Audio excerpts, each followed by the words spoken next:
Graças a Deus. Deus está aqui, aleluia, tão certo como o ar que eu respiro. Eita! Gente, amo vocês, que bom tá aí. Vivian, Caroline, Rezende tá assistindo. Olha, meu Deus do céu, quanta gente, que coisa louca. A internet é impressionante. Pessoal amado do meu coração, vocês estão com medo de morrer de corona, né? Vocês estão com medo de morrer de qualquer coisa que vai acontecer. Deixa eu falar uma coisa pra vocês, e que isso fica gravado pro resto da sua vida na sua memória. Você só vai morrer o dia que o Senhor quiser, ok? Se for pra ir de corona, vai de corona. Se não for pra ir de corona, não vai de corona. Faz a sua parte, descansa no Senhor, porque Ele só vai te levar no dia que Ele quiser. Ele é o dono da vida e dono da morte, ok? Quero dizer isso pra vocês porque muitas pessoas dão mais valor pra morte do que pro Senhor Jesus. O Senhor Jesus está acima de todas as coisas, amados. Sabe o que Ele diz? João capítulo 11, verso 25. Quem assistiu o ao vivo do Grande Eu Sou sabe. Ele diz: eu sou a ressurreição e a vida. Aquele que crê em mim, ainda que venha a morrer, tá vivo pra sempre. Meu Jesus Cristo, deixa eu subir mais esse negócio aqui. Isso aqui tá me irritando, ele fica caindo sozinho. Agora ficou muito alto. Pronto, se tá ótimo. Ele, né, tá rindo da minha cara. Liliane, a paz, querida. Gente, vamos lá. Quem entrou, não pode sair mais. Quem entrou e sair vai ter caganeira. Misericórdia. 2 Coríntios, segundo livro aos Coríntios, capítulo 5. 2 Coríntios 5, nós vamos falar da morte, a vitória sobre a morte e um pouquinho do porvir. Eu quero contar pra vocês o que vai ter lá, pra onde a gente vai. Lúcia, Afonso, claro que eu falo seu nome, minha amada. 2 Coríntios, capítulo 5, vamos lá, Virgílio e Renata, diz assim: porque nós sabemos... Ó, vocês estão anotando o texto? Eu peço pra vocês que anotem o texto. Sabe por quê? Pra vocês estudarem depois. Pra vocês depois lerem. E Liliane Cruz, pra você ler lá e você anotar e você depois saber explicar e saber falar e você conhecer a palavra. Aproveita pra aprender. Eu quero ensinar a Bíblia pra vocês. Eu não vou ficar aqui adivinhando CPF. Eu não vou ficar aqui fazendo promessas financeiras. Eu não vou ficar aqui ungindo a sua televisão, seu copo d'água pra você tomar. Eu não vou ficar fazendo essas coisas. Eu quero ensinar a palavra pra vocês. Ok? A gente vai ter umas piadas, vai ter um monte de risada, mas vamos ensinar a palavra. Pega a sua Bíblia ou anota aí no seu papel que eu vou ler aqui muito devagarzinho. Segunda carta aos Coríntios, capítulo 5. Carta de Paulo para a igreja que ficava em Corinto. Só uma curiosidade. Essa é a segunda carta que nós temos na Bíblia, mas é a quarta carta que Paulo escreve para a igreja da cidade de Corinto, tá? A segunda carta perdeu, essa é a segunda que eles acharam. Então essa na verdade é a quarta carta. Mas isso é só uma curiosidade teológica, não tem nada a ver, não sei nem porque que eu tô falando. Verso 1. Elinéia, meu bem, esse celular tá apitando ali. Tá no banho. Meu Deus, como ela toma banho. Pera aí, gente, esse celular tá me irritando. Só um minuto.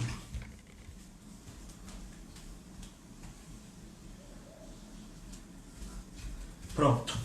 Deus me livre, o negócio fica tremendo ali.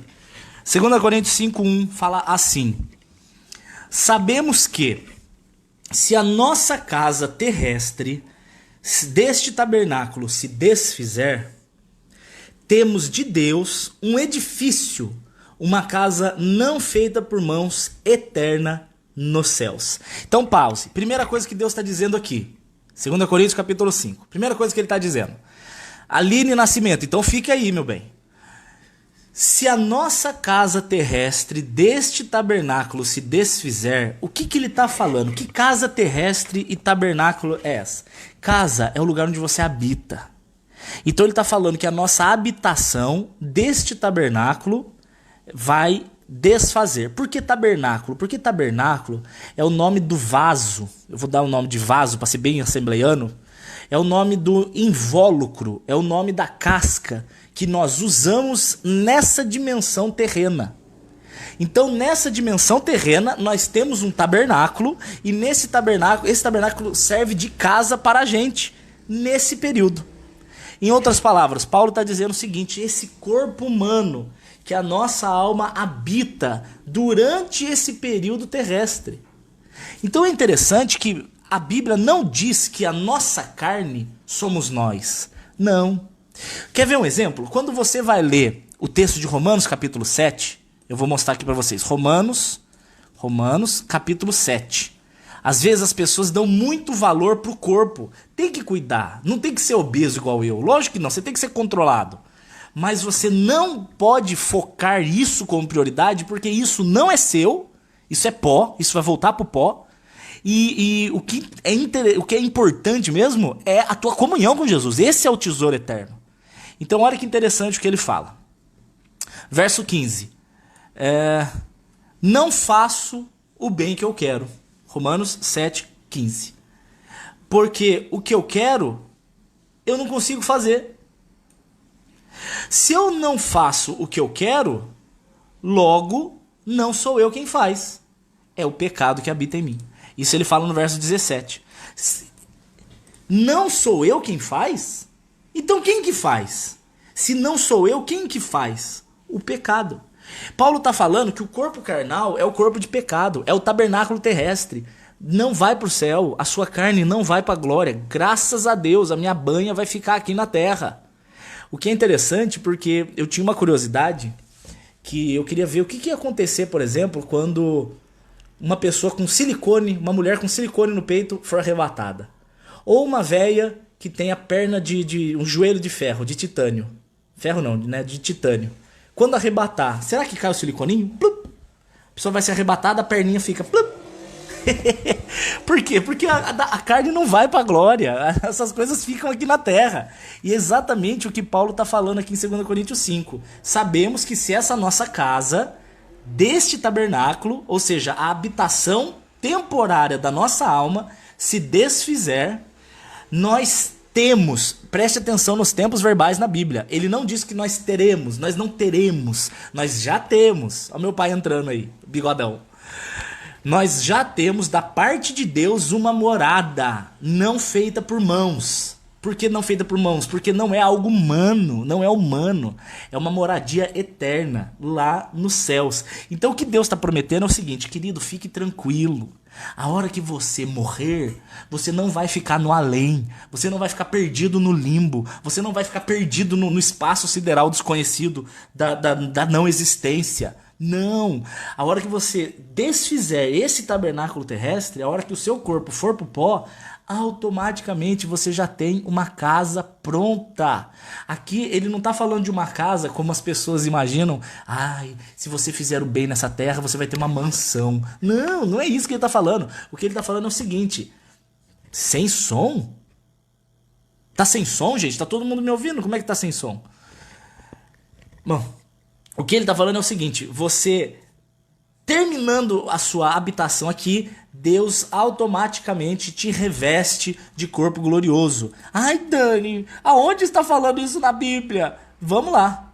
Vou pegar aqui para você. 1 Coríntios capítulo 15, a partir do verso 51. Verso 53, tá? Verso 53. 1 Coríntios 15, 53. Por isso convém que isso que é corruptível, ok? Isso que é corruptível, e esse sentido de corrupção não é da imoralidade, é no sentido da perda de existência, da perda de energia. Você está envelhecendo, você está desfazendo, as coisas vão destruindo, corrompendo, corroendo, nesse sentido de corrupção. Convém que isso que é corruptível seja revestido de incorruptibilidade.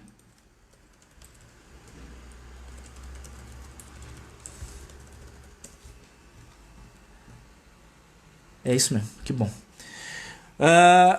Olha o verso 50, 1 Coríntios 15, 50, diz assim: digo isso, irmãos, porque carne e sangue não podem herdar o reino de Deus.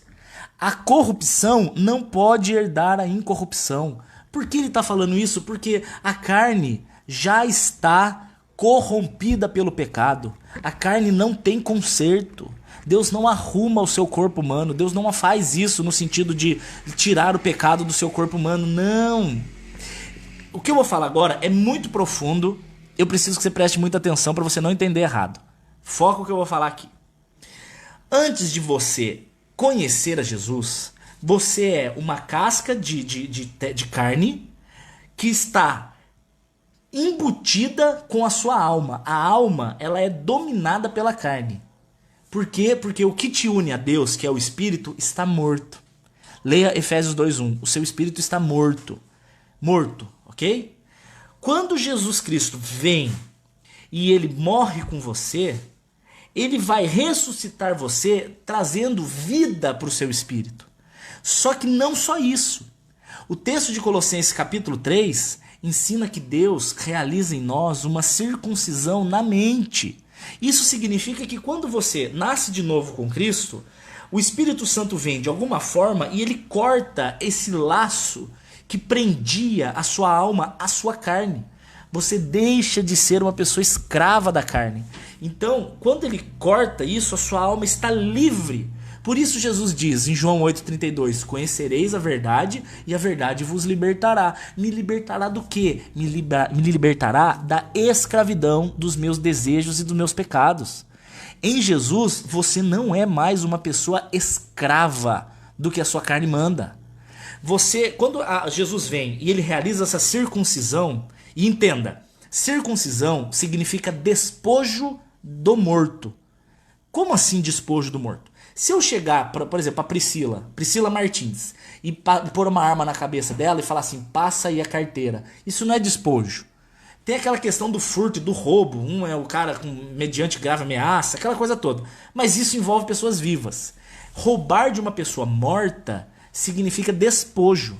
Então quando Jesus ele vem e ele realiza uma circuncisão, Jesus ele está tomando do morto, ele está pegando do morto. Pegando o quê? A alma. Ele pega a tua alma da tua carne que estava morta.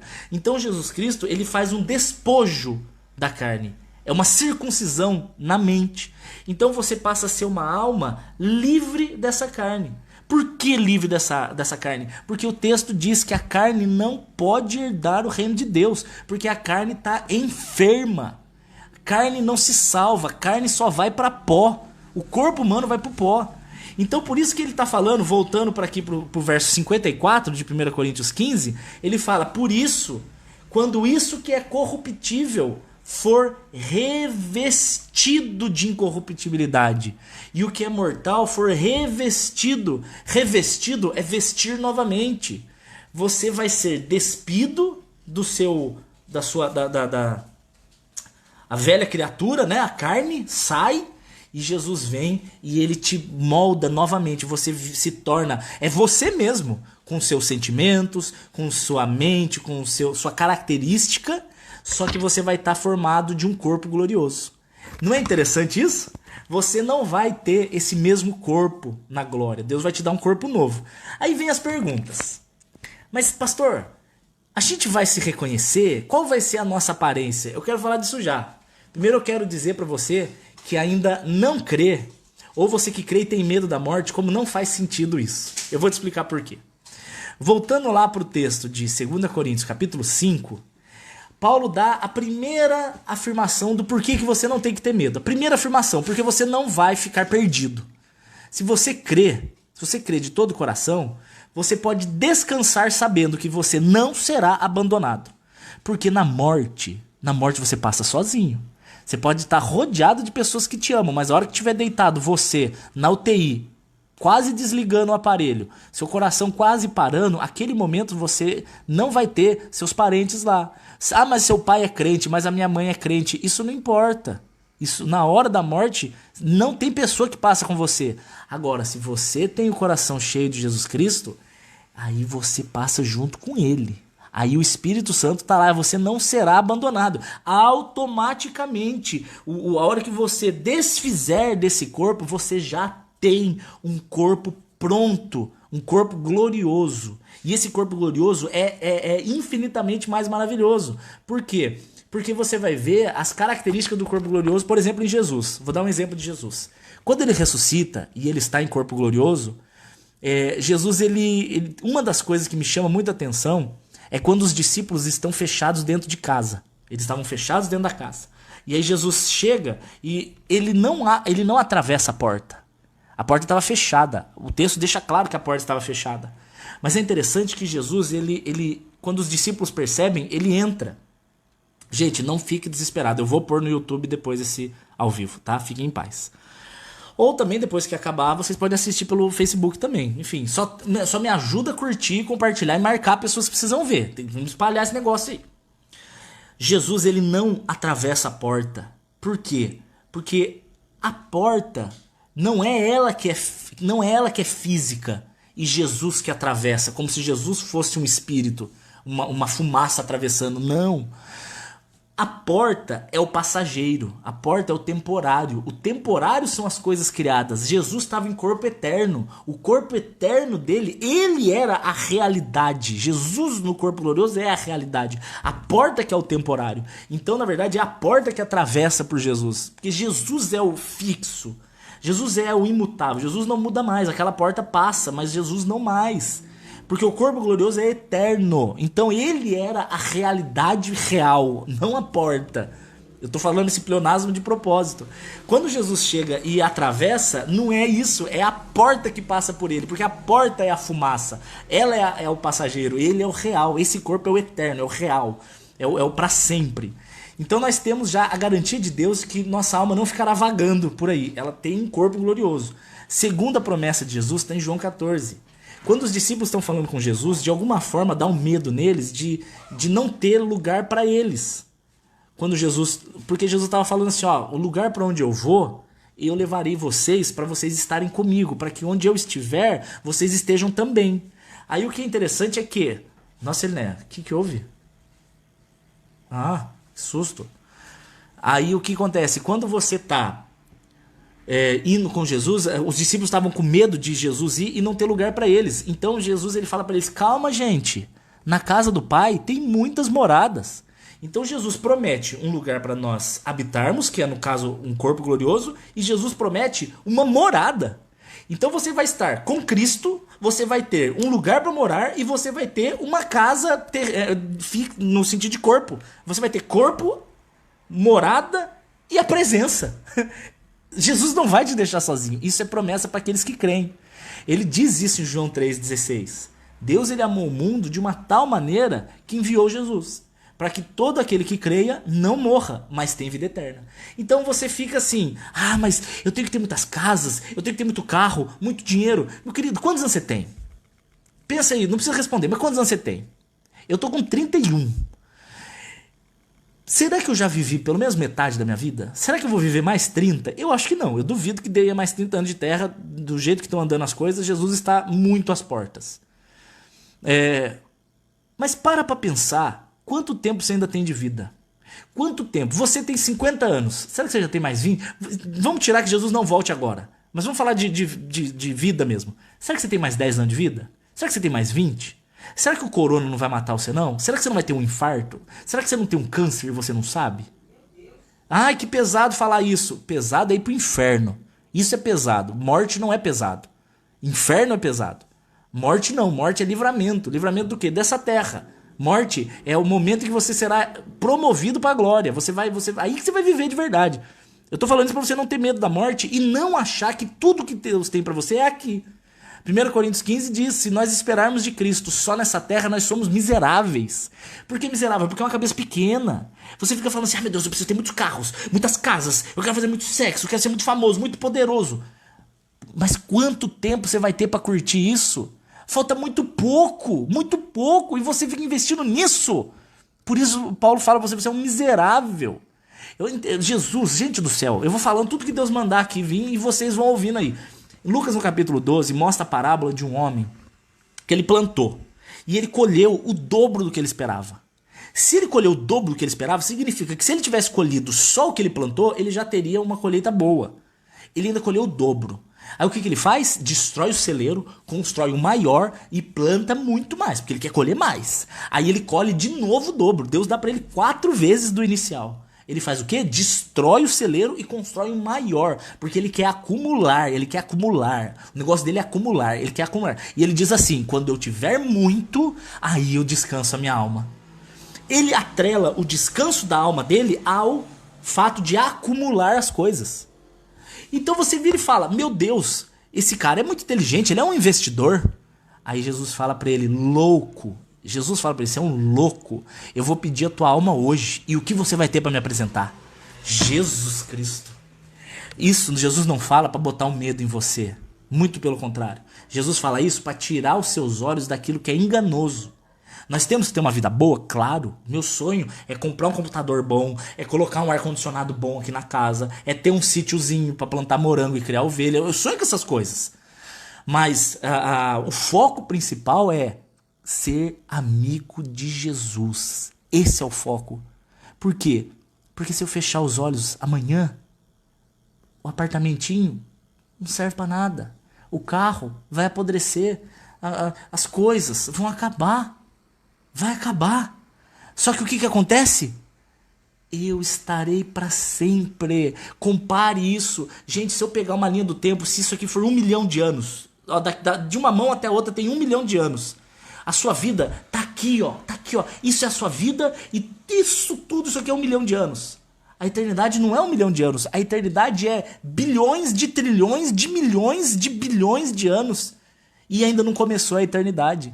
Então eu tô comparando a tua vida aqui com tudo isso. E você tem medo de morte? E você tem medo do que vai acontecer? Meu querido, deixa eu te falar do livro da vida. No livro da sua vida. Eu não sei o que vai acontecer no meio do livro. Eu não sei, eu não conheço, eu não sou Deus. Ele sabe todos os dias. Mas eu sei o que vai acontecer no último dia. No último dia, a palavra diz em Apocalipse, no capítulo 3, se você mantiver a sua coroa, é 2:10, Apocalipse 2:10, se você perseverar até o fim, você vai receber a coroa da vida. É isso. É isso. Meu Deus do céu. O que eu faço pra convencer vocês? O que eu faço? O que eu faço pra convencer vocês? O que eu faço pra explicar isso pra vocês? Que morte não é o terror que vocês têm. Misericórdia, que susto. Morte não é o terror que vocês falam. Morte não é o fim. Morte é o início. É o início da eternidade. E a eternidade é tudo que a gente sonha. Eu não tô falando isso porque vocês falam: ai, meu Deus, você é depressivo, você tá falando que quer morrer. Eu não tô falando que eu quero morrer. Eu quero viver e salvar muita gente. Eu quero viver, comer muitas comidas boas, assistir muitos filmes, fazer muito sexo com a Elinéia e principalmente ganhar muitas almas. É isso que eu quero. Se Deus quiser que eu tenha filho, também vou ter. Se Deus quiser que eu tenha um sítiozinho com ovelhas, amém. Mas eu quero ir pra glória. Eu quero estar com Cristo. Por quê? Porque lá não tem gemido, lá não tem dor, lá não tem lágrima, lá não tem saudade. Por isso que eu falo pra vocês, não precisa ter medo da morte. Olha só, o texto de Hebreus. Hebreus capítulo 2, verso 14. Diz assim: visto como os filhos participam da carne e do sangue, Jesus também participou das mesmas coisas, ou seja, da carne e do sangue, para que pela sua morte aniquilasse aquele que tinha o império da morte, isso é, o diabo, e livrasse todos os que com medo da morte estavam sujeitos à escravidão. O Giovanni perguntou uma coisa dizendo assim: Dani, como é que eu faço para me desapegar das coisas terrenas? O apego às coisas terrenas é exatamente essa servidão que Jesus está falando. Como é que você faz? Trazendo aos seus olhos aquilo que te dá esperança. Traz a tua mente, brilha nos teus olhos. A luz de Jesus, quando ela brilha nos seus olhos e você entende o que é o precioso. Você já viu os filminhos da Disney? Quando eles abrem o tesouro, o ouro brilha. Por quê? Porque aquele tesouro brilha nos olhos. O foco dele era encontrar a riqueza e aquilo brilha nos olhos dele. Se a sua riqueza é a intimidade com o Senhor, quanto mais você for amigo dele, quando você ouve uma palavra que queima o teu coração, aquilo brilha, brilha, e aquilo te traz esperança. A palavra te traz esperança. Se você assistir um filme de terror, e você ficar focando aquela cena, o teu cérebro vai confundir. Pro teu cérebro aquilo é a realidade, porque o cérebro é uma questão de equação química. Você vai ficar produzindo adrenalina, você vai ficar tenso. O que você coloca demais na tua mente reflete no teu comportamento físico. Isso é fato. Se você assistir muita pornografia, seu corpo vai ficar cheio de desejo sexual. Se você assistir muito terror, seu corpo vai ficar tenso e você vai ficar com medo.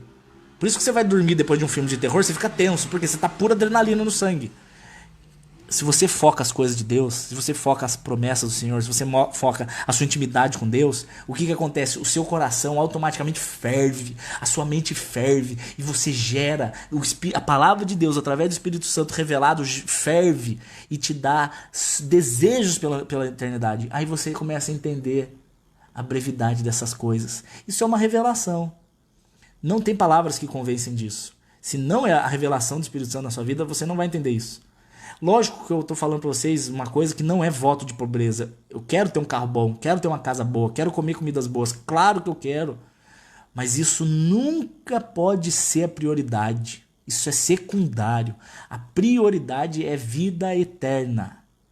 Só tem medo da morte duas coisas. Ou quem ainda não entendeu quem é Jesus, ou dois, quem ainda está sendo atormentado pela culpa do pecado que cometeu. Então, primeiro, eu quero fazer com você duas coisas aqui antes de eu falar um pouco do céu e das coisas que vão ter lá na glória. Principalmente a memória, que a galera quer saber da memória, né? Primeira coisa que você precisa saber é o seguinte: Jesus Cristo, ele morreu na cruz para trazer perdão a todos os seus pecados, tá? Todos os seus pecados. Dani, sobre ver Deus. Minha amiga, ó, eu não vou falar pra você com maldade, mas se vocês lessem a Bíblia, vocês saberiam todas essas respostas. Eu tô falando isso com carinho, porque tá na hora de vocês começarem a ler. Não é um puxão de orelha, Dani, pelo amor de Deus, mas é um conselho. Comecem a ler a Bíblia. Vocês vão ver as respostas. 1 João, capítulo 3, verso 2. Amados, agora somos filhos de Deus, mas ainda não é manifestado o que haveremos de ser. Mas sabemos que, quando Jesus se manifestar, seremos semelhantes a Ele, porque assim como Deus é, nós o veremos. Está escrito. Está escrito. Todos aqueles que são filhos de Deus verão a face de Deus. A Bíblia responde. O problema é que as pessoas não estão abrindo para ler, elas não pesquisam. E quando abre para ler, abre no meio dos Salmos. Duas coisas que vocês não vão fazer. Primeira, vocês não vão começar a ler a Bíblia por Gênesis. Para. Quem começa, 90% das pessoas que começam a ler em Gênesis, vai Gênesis bem, vai Êxodo bem, para em Levítico. Eu tô te falando 99% das pessoas, para em Levítico. Se passar por Levítico e chegar em Números, aí para em Números. E não abra a Bíblia aleatoriamente. Não é assim que se lê Bíblia. Aí Deus fala comigo. Abre a Bíblia, aí abre, tem nada a ver. Abre lá, nada a ver. Imagina, abre em Oséias. Vou ver o que Deus tem pra falar comigo. Vai lá e casa com a adúltera. Meu Deus, é pra eu casar com a adúltera. Ele falou isso pra Oséias, não é pra você, meu Deus do céu. Leia a Bíblia de forma sistemática. Pega um livro do Novo Testamento e começa a estudar. Conselho: Mateus, Marcos, Lucas e João ou 1 João. Dica de hoje: 1 João. Você vai ler o livro de 1 João. Não é o Evangelho de João. É 1 João. É um pouquinho antes de Apocalipse, tá? Tem 1º, 2º, 3º João. Leia 1 João. Deus vai falar muito com você. Mas o que eu quero falar é o seguinte: o pior dos pecadores. Jesus Cristo morreu na cruz por ele.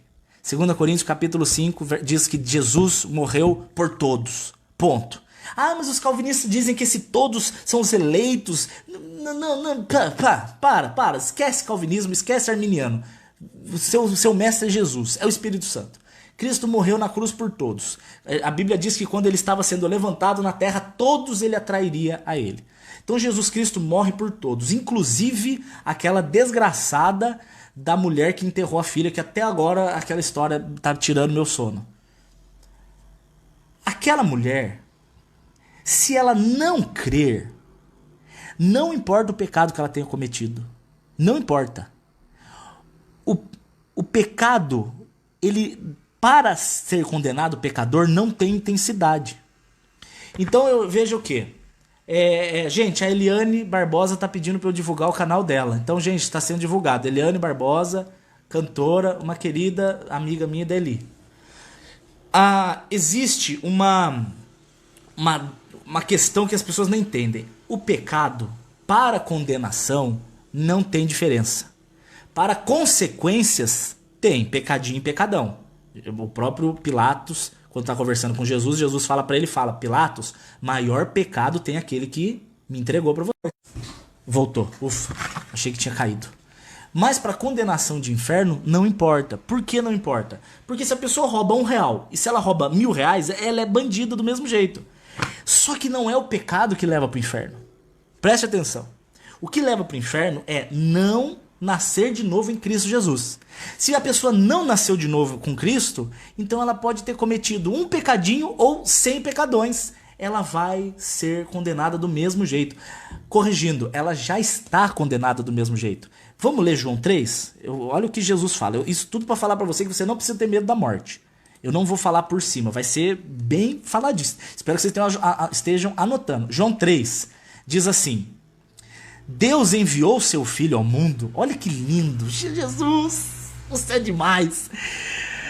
Deus enviou o Filho ao mundo não para condenar o mundo. Não foi para isso que Jesus veio, para condenar. Jesus não veio para falar, você vai para o inferno. Jesus não fez isso. Jesus veio para salvar. Por que Jesus veio para salvar? Porque de acordo com Romanos 3, todos já estão condenados. 3:23, todo mundo. Tá todo mundo ferrado. Todos estão lascados. Mas o cara é estuprador, eu sou só mentiroso. Tá ferrado o mentiroso, tá ferrado o estuprador. Já era. Jesus não veio para condenar. Ele veio para salvar. Olha só o verso 18. Olha esse verso. Look at this. Quem crê em Jesus não é condenado. Mas quem não crê já está condenado. Eu vou falar de novo. Quem crê em Jesus não é condenado. Mas quem não crê já está condenado. Aqui falou de pecado? Não falou de pecado. Aqui disse que se você não crê, você é condenado. Aliás, se você não crê, você já está condenado. E se você crê, você não é condenado. Perceba que ele não diz não será, porque é uma questão de estado. Se você está em Jesus, como diz 2 Coríntios 5:17, aqueles que estão em Cristo Jesus são novas criaturas. Ele não diz aqueles que estarão em Cristo Jesus, ou ele diz aqueles que estiveram. Não interessa o passado e não interessa o futuro. Jesus fala aqueles que estão. Se você... mas há 10 anos atrás eu era muito fervoroso. Meu querido, então volte a ser. Porque não existe fundo de garantia gospel. Você não acumula. Faz 10 anos que eu estou na igreja, agora eu abandonei. Esses 10 anos acumula como algum tipo de aposentadoria? Claro que não.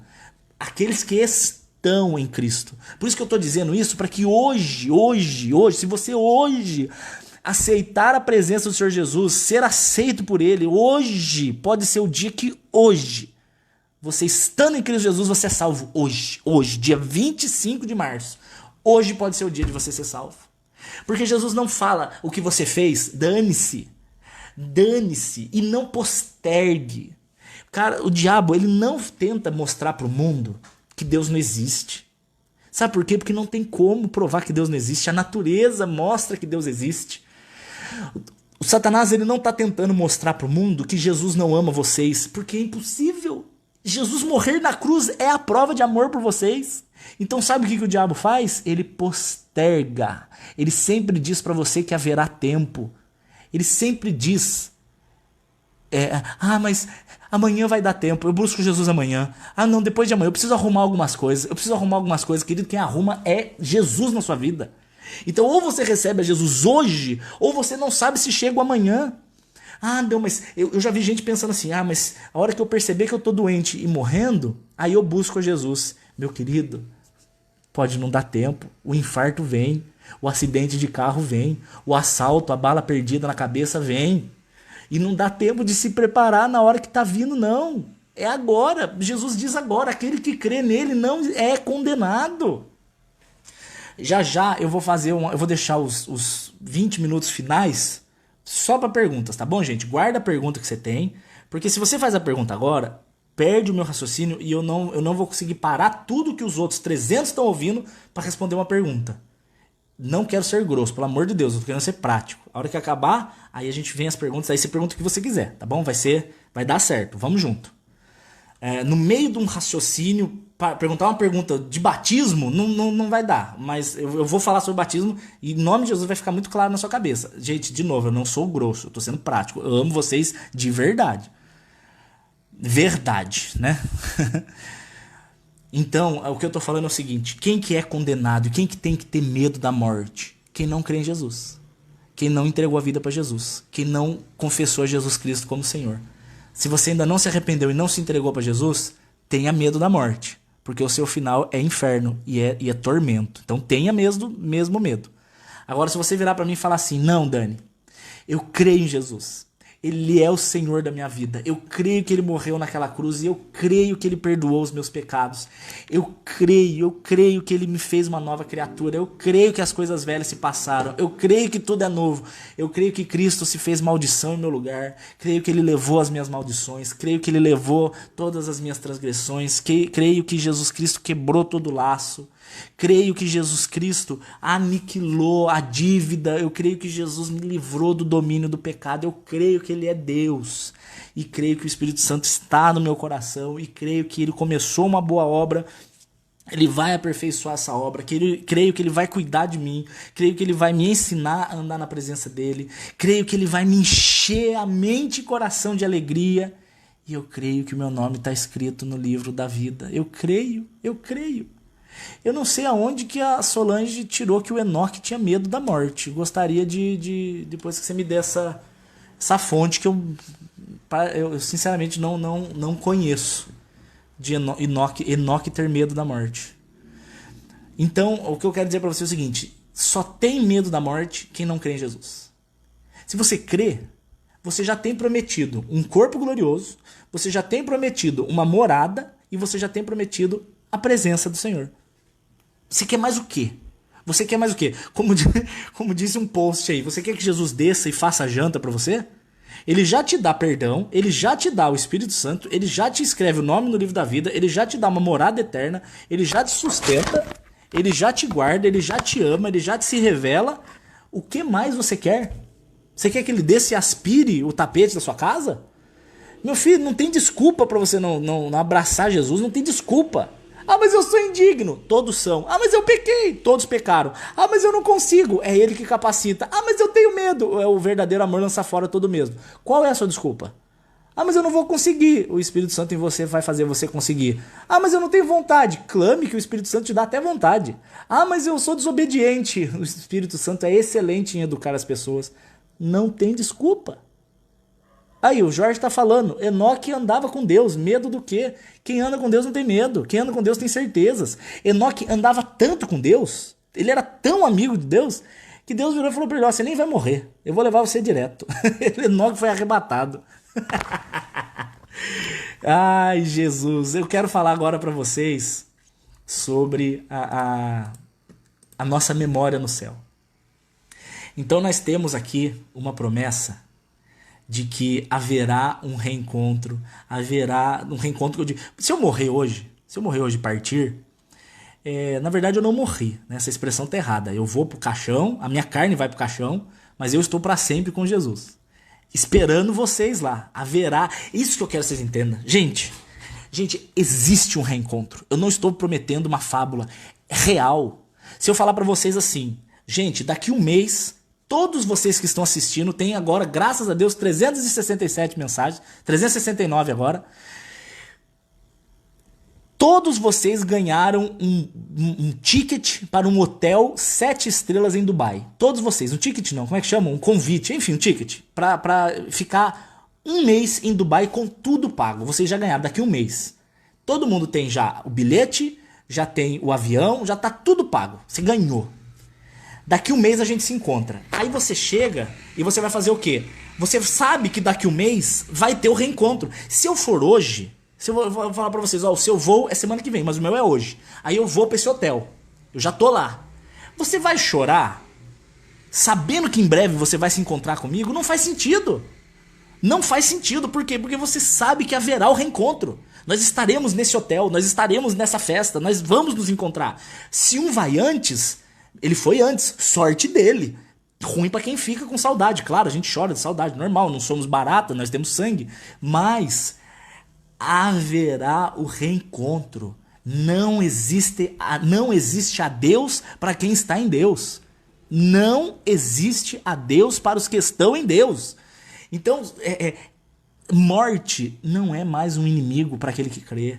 A morte é um inimigo da humanidade, mas para aquele que crê, a morte já foi vencida na cruz, meu Deus do céu.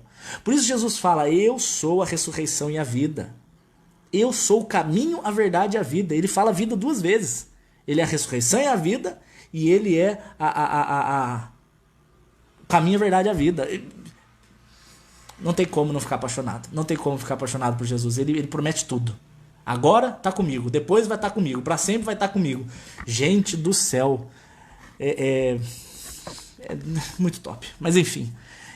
Agora eu quero comentar algumas coisas para vocês.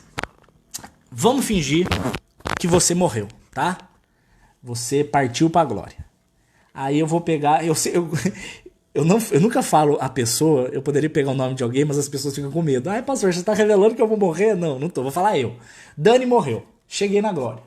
Tem gente que imagina que que ela chega na glória, acordou. Nossa, morri e acordei. Onde estou? Meu Deus, que lugar branco é esse? Nossa, estou com uma roupa branca, tenho asas. Olha, 2 asinhas. Uma harpa, aprendi a tocar harpa. Vou ficar a eternidade tocando harpa num lugar todo de branco. Que coisa insuportável. Não é isso que a Bíblia fala. Não é isso que a Bíblia diz. Não é assim. Você não vai chegar lá perdido.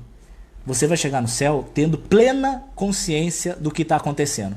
Primeiro texto que prova isso. Vamos lá. Apocalipse capítulo 6. Pode ir? Pode ir? Vamos lá, Apocalipse. Gente, quanta gente. Olha. Vou abrir uma igreja. Vamos fazer uma igreja? Vamos fazer uma igreja? Nós? Vamos. Nossa igreja. Olha, que não vai ter interesse financeiro, não vai querer. Eu só quero salvar Jesus. Eu só quero que vocês sejam salvos. Ah, meu Deus. Um dia Deus vai permitir isso. Apocalipse capítulo 6. Cadê aqui a abertura do 5º selo? Oi, Jesus, cadê? Achei, 9. 6, 9. Presta atenção, que aqui vai mais um ensino de teologia para vocês. Dentro do período de 7 anos do Apocalipse, a igreja já foi embora, teve o arrebatamento, manifestação do anticristo. Aí a gente está lá os 7 anos, a gente está lá nas nuvens, né? O mundo vivendo aqui os 7 anos. Durante esse período haverá a abertura de 7 selos. O que é um selo? Tem um pergaminho, aí tem o selo feito de parafina, aí Jesus abre aquele negócio e lê. Beleza. 7 selos, 7 taças e 7 trombetas. Esses acontecimentos acontecem nesses 7 anos. Quando abre o 5º selo, presta atenção nisso. Quando abre o 5º selo, ou seja, ainda não tinha aberto o 7º. Se não tinha aberto o 7º, não tinha chegado o fim ainda, tá? Ainda não tinha chegado o fim. Então nós estamos falando de algo que aconteceu antes do fim. Aí...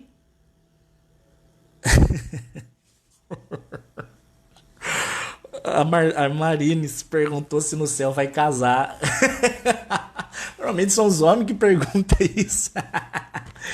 A gente já vai falar disso também. Eu comento disso depois. Vocês vão ficar meio chocados, mas eu falo disso depois. Havendo aberto então o 5º selo, não abriu ainda o sexto e o 7º. Abriu o 5º selo, não abriu o 6º e o 7º. Aí, na abertura do 5º selo, João tem uma visão. Olha o que ele vê. Vi debaixo do altar do Senhor as almas, então veja bem, não é o corpo, ele viu as almas daqueles que foram mortos por amor da palavra de Deus e por amor do testemunho que deram. Então eles morreram defendendo o evangelho. Então a gente já vê que é crente, tá? Crentes de verdade que estão lá direto. A pessoa está perguntando isso agora, eu não vi o nome, mas eu estou respondendo isso exatamente agora. Eles morreram e eles já estão no altar na frente do Senhor. Eles não estão dormindo na abertura do 5º selo. Se fosse depois do 7º selo, eu poderia até dizer que foi só depois do Apocalipse, mas ainda não tinha acontecido o fim. Do 5º selo ainda tem o 6º e o 7º, então não era o fim ainda. Na abertura do 5º selo, ele viu debaixo do altar as almas dos que foram mortos. E olha que interessante essa alma, no verso 10. Presta atenção nisso, que aqui é interessante. Ele fala assim: essas almas clamavam com grande voz, dizendo: Senhor, santo e verdadeiro dominante, até quando não julgarás e vingarás o nosso sangue? Gente, se eles estavam clamando a Deus por vingança, e eles tinham sido mortos por defender o Senhor Jesus, sabe por que eles estão fazendo isso? Eles estão clamando porque eles têm lembrança do que aconteceu com eles. Tá entendendo? Eles estavam na frente do altar de Deus, clamando para Deus vingar alguma coisa que aconteceu quando eles estavam na terra. Se eles estão clamando por algo que aconteceu na terra, isso mostra que eles levaram para a presença do Senhor, depois que eles morreram e foram levados para a glória, eles tinham lembranças do que estava acontecendo. Então não tem essa ideia de que você chega na glória e você perde a memória, você tem plena consciência do que está acontecendo. Então você sabe onde você está, você sabe o que aconteceu, você sabe quem você foi.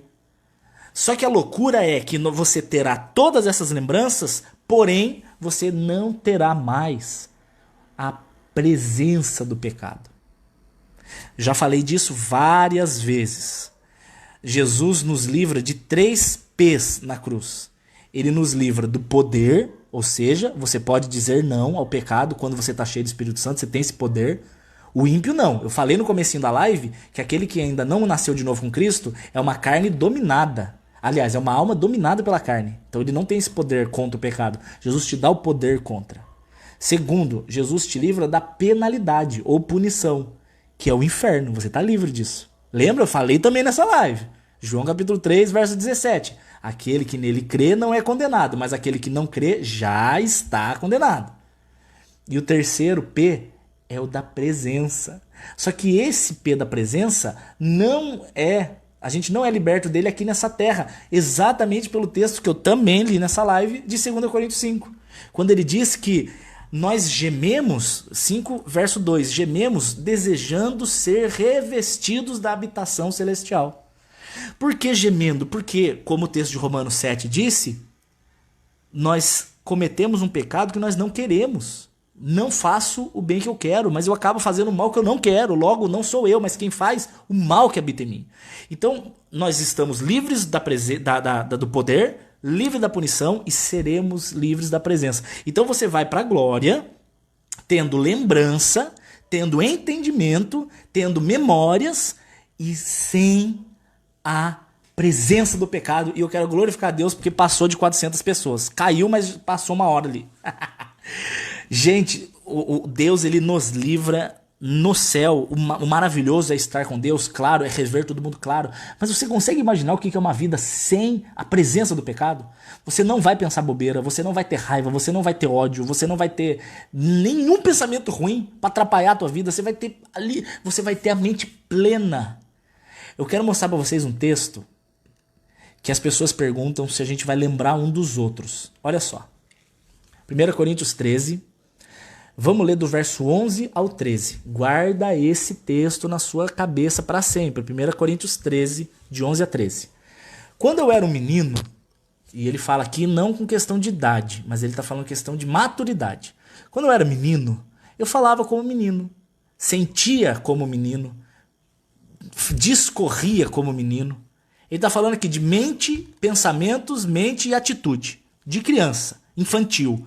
Isso aqui não é idade, porque tem adultos infantis, né? Ele fala assim, mas quando eu cheguei a ser homem, isso aqui não é só um texto para homem, isso aqui é para mulher no sentido de maturidade. Vocês estão entendendo, né? Então, quando eu era criança, eu falava e pensava como criança. Mas agora que eu tenho maturidade em Deus, que eu sou um homem de verdade, ou se você é uma mulher, né? Uma mulher de verdade, as coisas infantis passaram.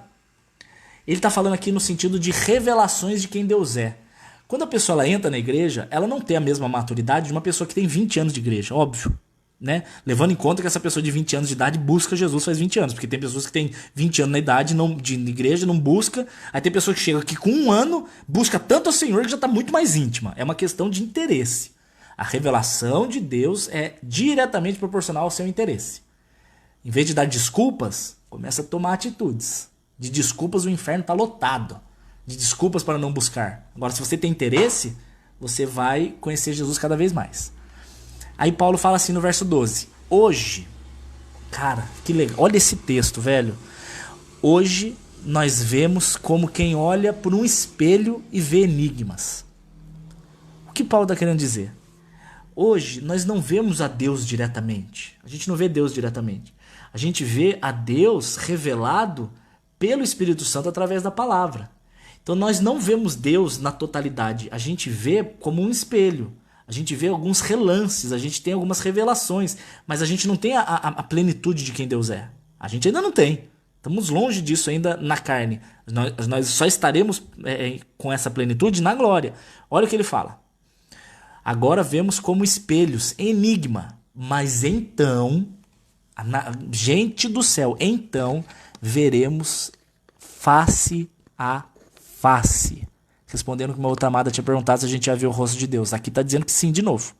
Face a face. Hoje eu conheço a Deus em partes. Mas então eu o conhecerei do mesmo modo que sou conhecido. Agora responda para mim. O quanto de você que Deus conhece? Você consegue esconder alguma coisa dele? Essa notícia de que eu não consigo esconder as coisas de Deus, ela é boa e ela é terrível. Ela é terrível porque se eu estou sendo uma pessoa falsa, Deus sabe. Se o meu interesse é maldoso, Deus sabe. Se o meu interesse não agrada a Deus, ainda que as pessoas me aplaudam, Deus sabe. Isso é terrível.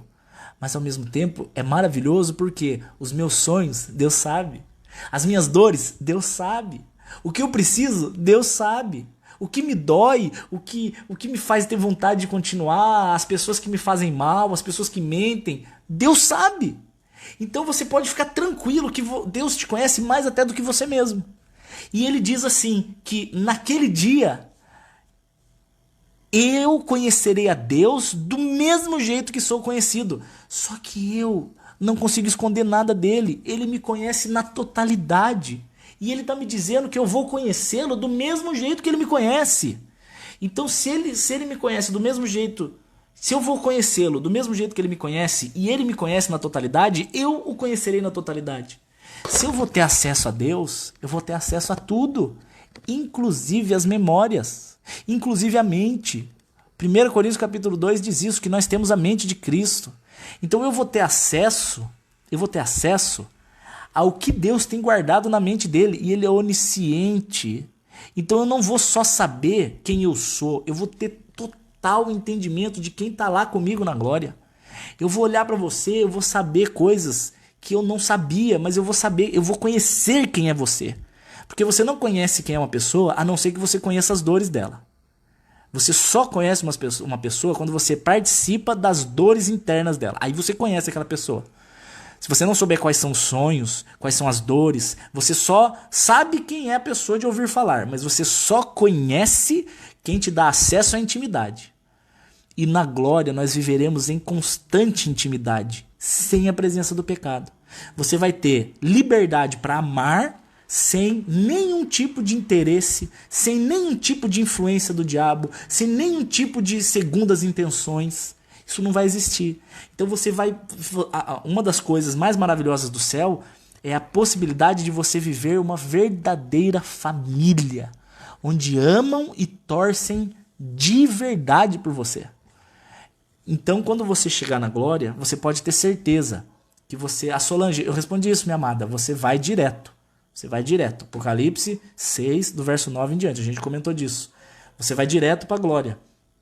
E você vai tendo total memória, e você vai sabendo exatamente quem você é, e você vai saber exatamente o que está acontecendo lá. Uma outra pergunta que me fazem muito, que eu acho que vale a pena comentar contigo. Vamos pensar que eu casei com a Eli, e vamos supor, isso não é verdade, mas vamos supor que a Eli não creia em Jesus Cristo, e ela morra, e eu morro, e eu vou para a glória, e ela vai para o inferno. Se eu estou no céu e eu tenho lembranças, eu vou saber que a minha esposa foi para o inferno. Como que eu estou no céu tendo total entendimento do que está acontecendo? Como é que eu não vou chorar por causa dela? Essa é a pergunta. Sabe por quê? Porque lá na glória você vai ter a mente de Cristo e você vai entender o que é justiça. Deus, ele fica triste quando ele manda uma criatura para o inferno? Claro que ele fica, mas acima de tudo tá o cumprimento da justiça. Deus não pode negar quem ele é. E a alma que pecou morrerá. A alma que não creu em Jesus morrerá. Isso aí não tem como mudar. Essa é a justiça de Deus. Deus não muda a sua justiça. Então é impossível uma pessoa que não confessou seus pecados, não creu em Jesus, não tem como ela ser salva. Porque Jesus disse que aqueles que não creram em Jesus já estão condenados. Então o que eu faço?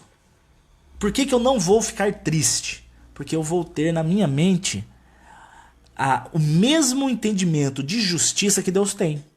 Então eu vou saber na minha mente o seguinte: Deus se revelou para minha esposa, Deus se apresentou para minha esposa, Deus insistiu na salvação dela e ela rejeitou. Então é justo. A condenação dela é justa. A condenação daquele que rejeitou Jesus é justa.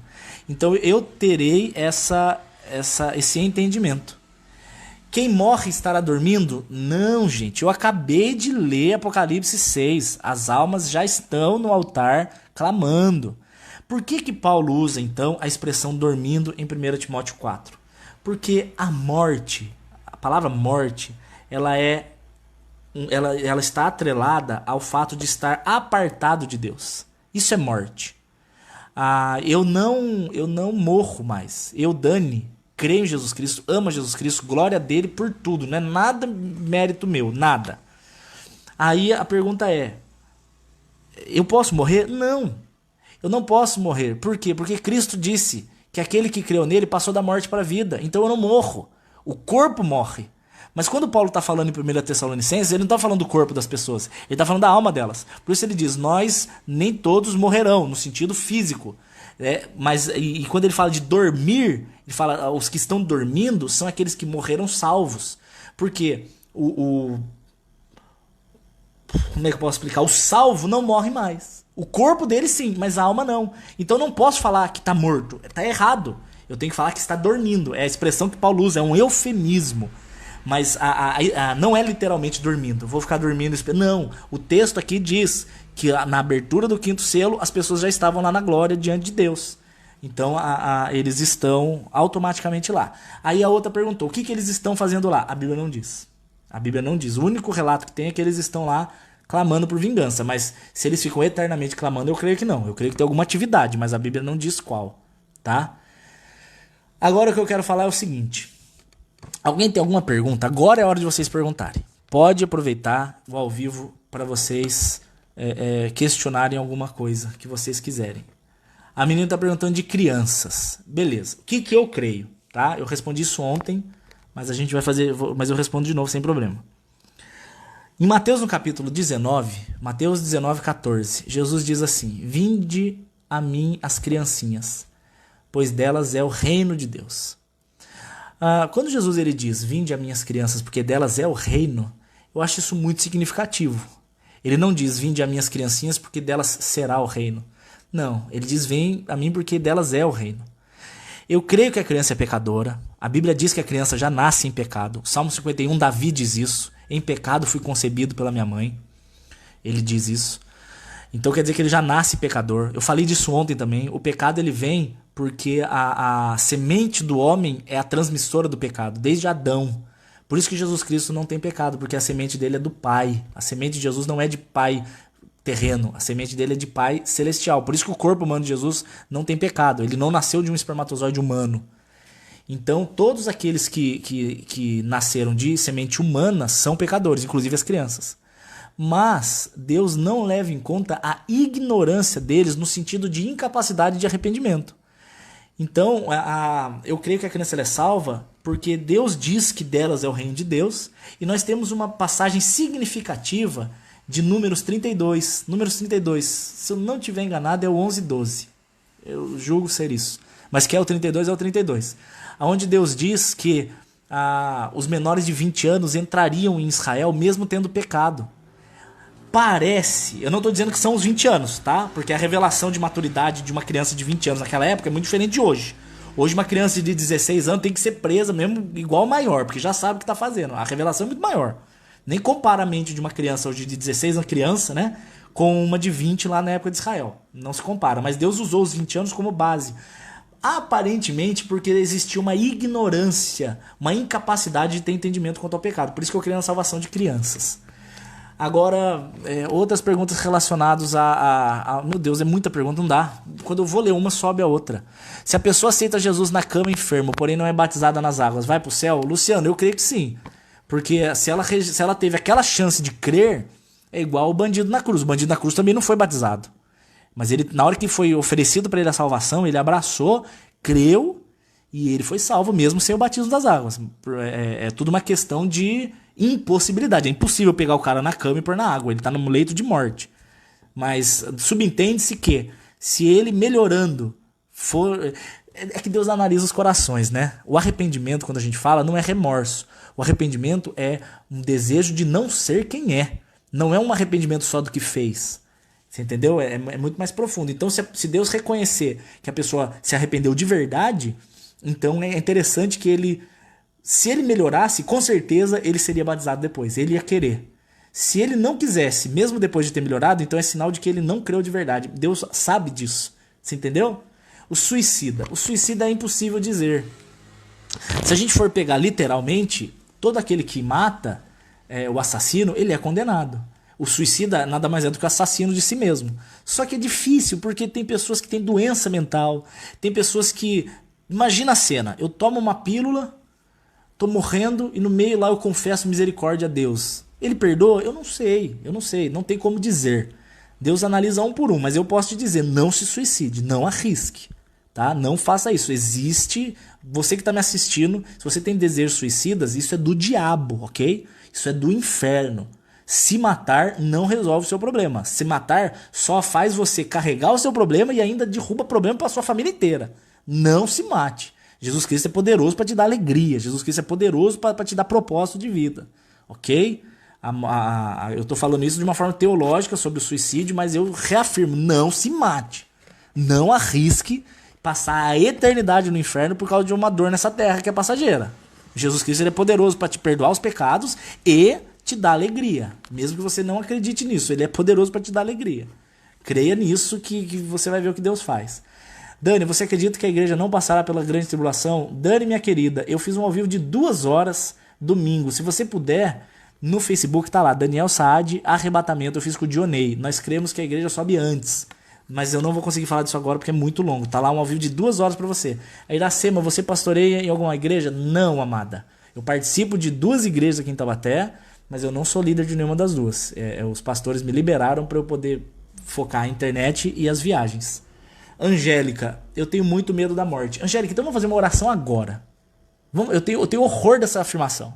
Dizer que tem medo da morte me dá quase que depressão, porque Jesus Cristo está esticando a mão para te salvar. Jesus Cristo está esticando a mão para te perdoar. Jesus está dizendo que se você crê nele, você tem vida eterna, então não faz sentido ter medo da morte. Você vai orar comigo agora. Você vai orar comigo agora em 2 minutos e nós vamos clamar a Jesus. Tá? Feche seus olhinhos aí. Quem quiser também. Olha, gente, se você quiser, agora nós vamos fazer a oração para você receber ao Senhor Jesus. A Bianca fez uma pergunta que eu já respondi. Mas vamos lá, ora comigo. Jéssica, né? Senhor Jesus, em nome do seu nome, Jesus, é que eu oro, Pai. Eu oro, Senhor, para que o Senhor tenha misericórdia da nossa vida, que o Senhor tenha misericórdia das nossas limitações, o Senhor tenha misericórdia de quem somos, Pai. Fizemos muita coisa errada, fizemos muitas atitudes erradas. Pai, eu tenho certeza que dessas pessoas, quantas estão vendo agora? 340 estão assistindo. Eu tenho certeza, Pai, que essas 340 já cometeram muitos pecados, meu Pai. Mas eu creio também, Senhor, que o seu amor na cruz, o Senhor já sabia desses pecados, o Senhor já sabia. Não tem nada novo para o Senhor já sabia de todas as coisas. E mesmo sabendo quem somos, mesmo sabendo o que fizemos, mesmo sabendo o que nós vamos fazer, o Senhor ainda escolheu se revelar a nós. Essas 340 pessoas, agora 332 pessoas, o Senhor morreu por elas e está se revelando agora para elas. Então, Pai, eu te peço, derrama o seu Espírito Santo nessas pessoas. Derrama, Pai. Derrama principalmente nessa menina aí que por algum motivo tem medo da morte. Pai, mas mostra para ela que está na hora de crer que o Senhor é Jesus, que o Senhor é Deus, que Jesus Cristo é o Salvador. Está na hora de crer, está na hora de se entregar, está na hora de abandonar os pecados. Não dá mais para viver na bebedeira, não dá mais para viver na droga, não dá mais para viver mentindo, não dá mais para viver fornicando. Fornicação é sexo de quem não é casado. Tá na hora de vocês assumirem isso. Tá na hora de consertar a casa de vocês. Tá na hora de entregar a alma de verdade. Não tem muito tempo nessa terra e Jesus vem. E se você não tiver acertado, você fica. Hoje é o dia, agora é o dia de você aí falar: Senhor, tem misericórdia, eu recebo o Espírito Santo na minha vida, me transforma. E eu te peço, Senhor, transforma, derrama a sua alegria neles, Pai. Derrama a certeza de que o Senhor é real. Derrama neles a certeza, Pai, de que essa terra é passageira, que a morte não nos vence e que nós em breve estaremos contigo na glória. Meu Deus do céu, em breve nós estaremos entrando naquele salão branco, naquela sala maravilhosa, e nós estaremos nos encontrando com o Senhor e ouvindo a sua palavra que diz: vinde, bendito do meu Pai. Vem possuir por herança a terra que te está preparada desde a fundação do mundo. Em nome de Jesus. É isso. Gente, é isso. É isso. É isso. É isso. Não adianta você não crer em Jesus, não entregar a sua vida, não viver em obediência e achar que você não vai ter medo da morte. Aí eu não digo para você ter medo, eu digo para você ter pavor. Porque a morte é o inferno. Eu não quero pregar batendo nessa tecla, porque eu não quero que você creia por medo da morte. Porque você crê por medo não dura muito. O que nos segura é quando o Espírito Santo ele é revelado na nossa vida, o amor dele é revelado. O amor de Deus é que nos constrange. Um beijo, Pai. Que bom que você ficou até aí. Te amo, Pai.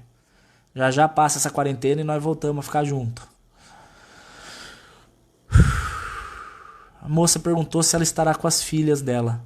Amada, como eu falei no ao vivo inteiro, se você crer, todo aquele que crê vai se reencontrar. Todo aquele que crê vai se reencontrar. Todo.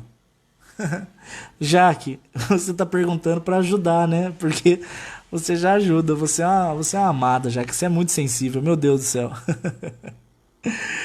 A Amanda perguntou se eu creio que uma vez salvo, salvo para sempre. Não, eu não creio nisso. Eu não creio que se perde salvação. Não creio que é possível perder.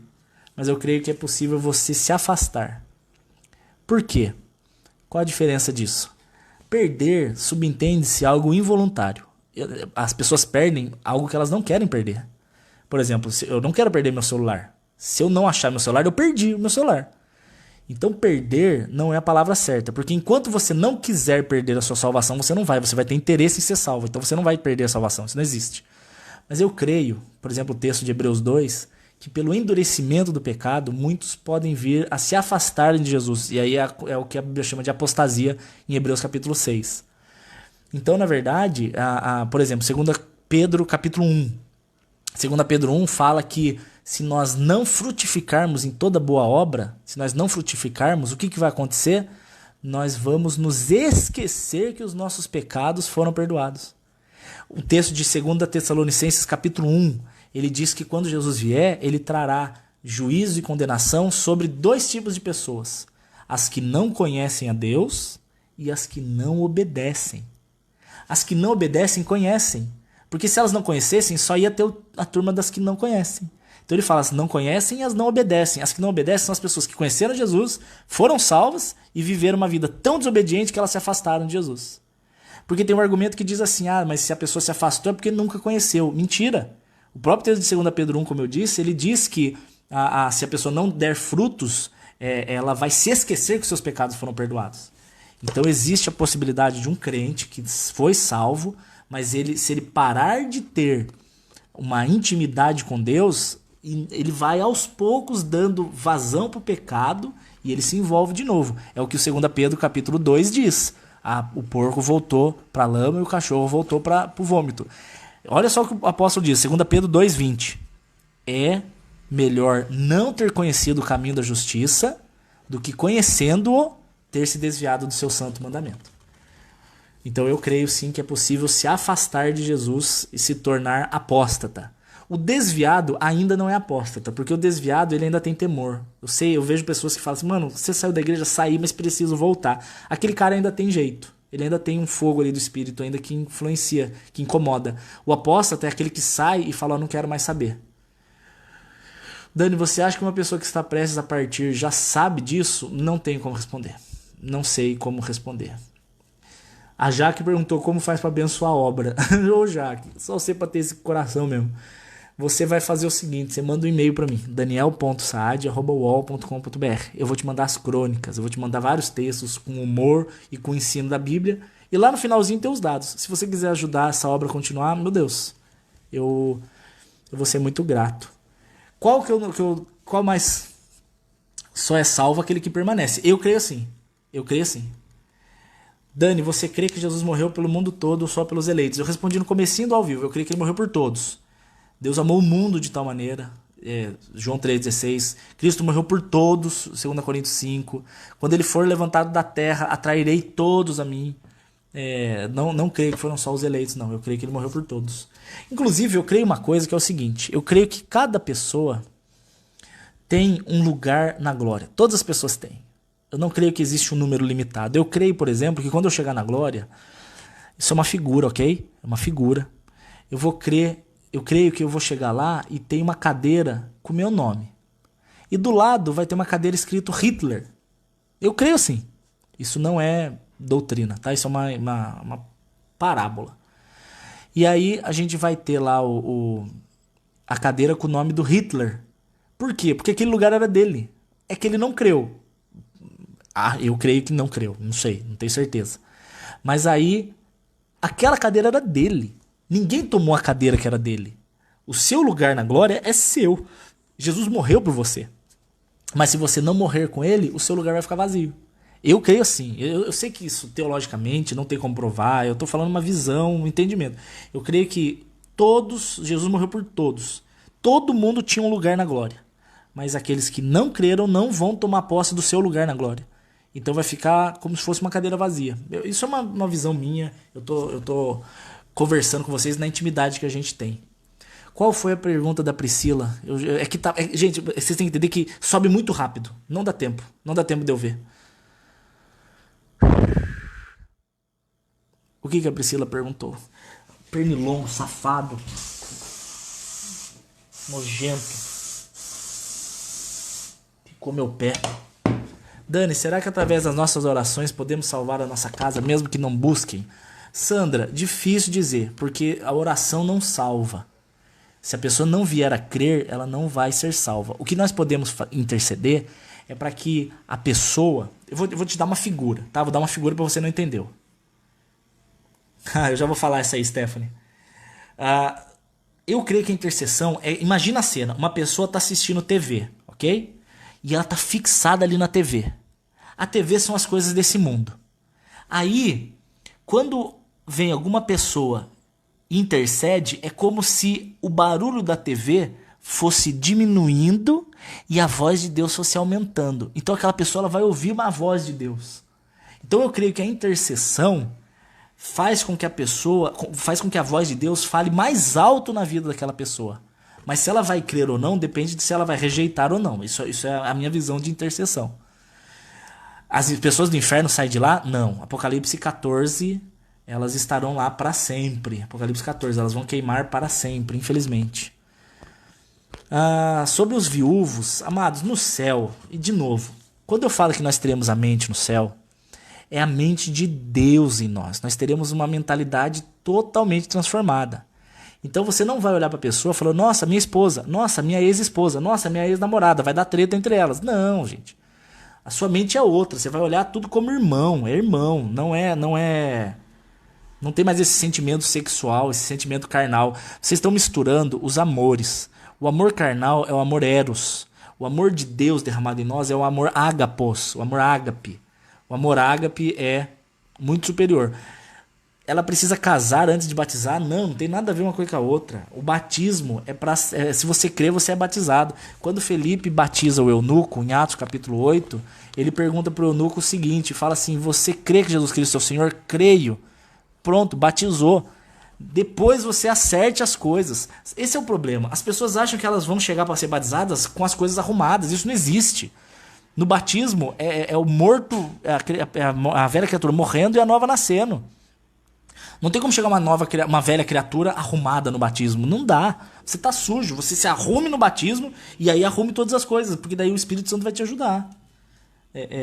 E casa logo, meu Deus do céu. Não precisa, olha, você não precisa de festa para casar. Isso aí é muito humano.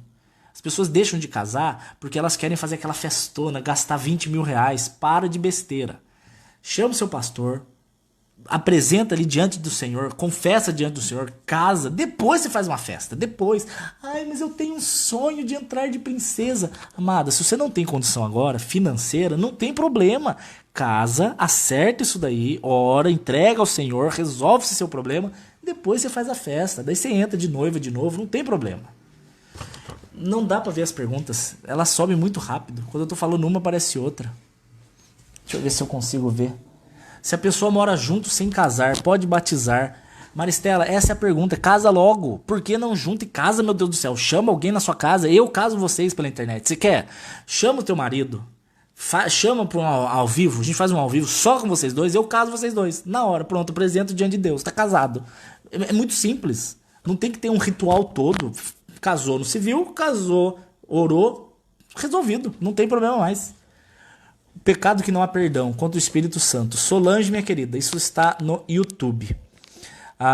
Bota lá, Daniel Saad, blasfêmia contra o Espírito Santo. É a incredulidade, tá? Essa é a blasfêmia. É a incredulidade. Por favor, olha no YouTube, Daniel Saad, batismo não, blasfêmia contra o Espírito Santo e que tá lá. Tá bom? Nossa, 312 pessoas, vocês são muito fiéis. Dani, eu sou batizada na católica, não vale? Não creio que valha. Por quê? O batismo, ele de acordo com Marcos 16, ele diz assim, aquele que crer e for batizado será salvo. A sequência é o crer primeiro. A criança creu no quê? Fala pra mim. Tchau, tio. Tio Tadeu, que legal você aí. Um beijo. O que a criança crê? Responda pra mim. A criança creu e se arrependeu do quê? De ter feito muito cocô na fralda? Coitada, ela não tem noção do que está sendo feito. Então, o batismo sem uma confissão não faz sentido nenhum. Tem que ser confessado. Tem que ter entendimento. É isso, acho que é isso. Tem uma moça que reclamou que fez várias vezes a pergunta, mas eu não consigo ver, porque quando eu vou tentar arrastar aqui, a Fabrícia Monção.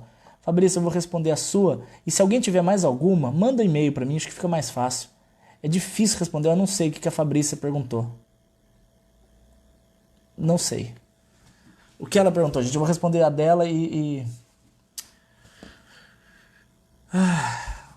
Fale, Fabrícia, a sua, que eu vou responder a sua e eu vou desligar. Aí vocês podem me mandar no e-mail, tá bom? Mas depois do batismo tem a confirmação na católica. A crisma, a primeira comunhão, etc. Mas isso, a Bíblia não ensina a fazer isso. Isso não são ensinos bíblicos. A Bíblia ela diz para crer e ser batizado. Eu prefiro fazer o simples que a Bíblia ensina. Não tem essa questão de se a criança não for batizada, ela vai virar, ela vai pro limbo, purgatório. Isso é doutrina humana, isso não é bíblico. Isso é tradição católica. Tem as tradições evangélicas, tem as tradições católicas e tem a doutrina bíblica.